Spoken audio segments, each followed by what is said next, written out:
Most people think that if they walk 10,000 steps a day, they are guaranteed to stay independent. But research from Tufts University reveals a harsh truth. Walking builds endurance, but it does not build the specific type 2 strength you need to catch yourself when you trip or lift a heavy bag of groceries without help. These are your independence fibers, and after age 60, they are the very first thing to disappear. If you are living alone, there are 5 specific skills you need to master to turn these fibers back on. And the first one, you can test right now, sitting in your chair. We often joke about slowing down as we get older, but for those of us living alone, there is a quiet worry that sits in the back of our minds. It's not just about getting tired, it's the fear that one day, a simple stumble on the rug or a slip in the shower turns into the moment that changes everything. I hear this from my patients every week. They tell me, "Samuel, I walk every morning, I'm active." And while walking is wonderful for your heart, it doesn't train your body for the sudden moments. Here's the science behind it. Your body has 2 types of muscle fibers. Type 1 are your endurance fibers. They help you walk for an hour. But type 2 fibers are your emergency brakes. They are the ones that fire instantly to catch you if you trip, or give you the power to stand up from a low sofa. The research from Dr. Maria Fiatarone Sings at Tufts University showed us something critical. These type 2 fibers are the first to atrophy if we don't specifically challenge them. We lose the snap before we lose the strength. But here's the good news. You don't need a gym to get them back. In fact, the single most important skill to rebuild these fibers is something you likely do a dozen times a day. But we need to change how you do it. This brings us to skill number 1, the power launch. It sounds simple, doesn't it? Getting out of a chair. But pay attention next time you do it. Do you rock forward 3 times for momentum? Do you push heavily on the armrests? Or worse, do you grab the table in front of you to pull yourself up? In my clinic, I call those armrests the enablers.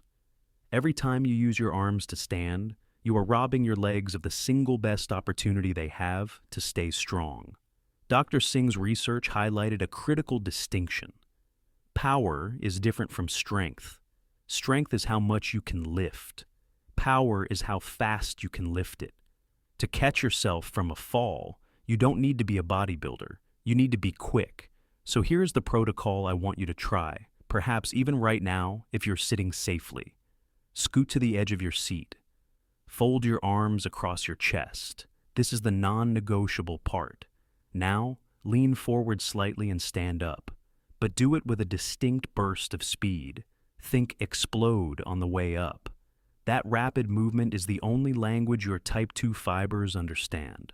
If you do this 5 times every time a commercial comes on TV, or every time you finish a meal, you are sending a loud biological signal to your nervous system that says, we still need to move fast.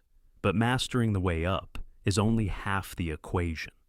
The real danger for most of us living alone actually happens in the opposite direction, usually when we are carrying something heavy. This brings us to the anti-fall brake. Think about the last time you saw a toddler learn to walk. They can stand up, but when they sit, they crash. They haven't learned to control gravity yet. As we age, we often revert to that crash. We plop into our favorite chair.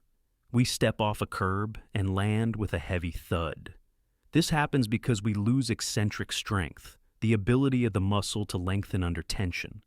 It is essentially your body's braking system. If your brakes are worn out, a stumble becomes a fall. So, skill number 2 is the slow descent. The next time you sit down for dinner, do not just let gravity take you. Fight it. Take a full 3 seconds to lower yourself until you touch the cushion. If you can control the descent, your knees stay stable and your balance system stays sharp. But your legs are only the foundation. If you live alone, you are also the one bringing in the groceries, moving the laundry, and carrying the packages. This leads us to skill number 3, the grocery grip, or what athletes call the farmer's carry. There is a fascinating study that shows grip strength is one of the strongest predictors of all-cause mortality. But it is not just about your hands. When you carry a heavy bag properly, shoulders pulled back, chest proud, not hunching over, you are turning your entire torso into a corset of stability. Most people let the bags drag them down. I want you to dominate the weight. Walk with purpose from the car to the kitchen. That tension tells your body, I am still capable of bearing a load. Now, I need to address the elephant in the room. Skill number 4. This is the one that frightens my patients the most, but it is the one that guarantees your independence more than anything else. The floor recovery. The fear of falling often comes from the fear of not being able to get back up. If you are alone, that fear is valid, but avoidance makes it worse. You do not need to do this quickly, you just need a strategy. Practice this on a soft carpet or your bed first. Get down on one knee, then to a seated position. Then reverse it. Use a sturdy chair for support if you need to start. We call this motor planning. It forces your brain to figure out where your limbs are in space. If you can get down and up from the floor once a day, you have just inoculated yourself against the fear of being stuck. But even with strong legs and a good grip, there is one movement pattern that most seniors get wrong, and getting it wrong is the #1 cause of sudden back spasms that leave you immobile. This final piece of the puzzle is the confidence hinge. We have spent decades being told to lift with your legs, but we often forget how to bend over. When you drop your keys or reach for the cat's food bowl, most people round their spine like a fishing rod. That is where the danger lies. The hinge is different. It is the art of pushing your hips backward, keeping your spine straight, almost as if you were trying to close a car door with your bottom. When you master this, when you learn to load your hips instead of your lower back, you unlock the strength of your glutes and hamstrings. These are the biggest muscles in your body, and they are the guardians of your spine. If you can hinge properly, you can pick up a grandchild or a laundry basket without that sudden jolt of fear.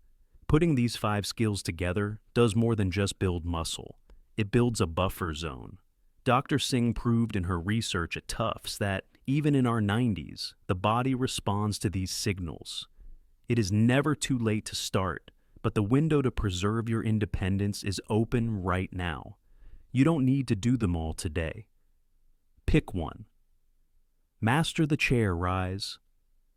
Then, next week, work on your carry. Because ultimately, this isn't about exercise. It is about dignity. It is about the profound, quiet victory of being able to stay in the home you love, on your own terms, for as long as you choose. That is a goal worth fighting for. If you found value in these skills, and if you want to keep building a body that serves you, I invite you to join us here. We are building a community that refuses to accept frailty as a requirement of aging. Until next time, keep moving and stay strong.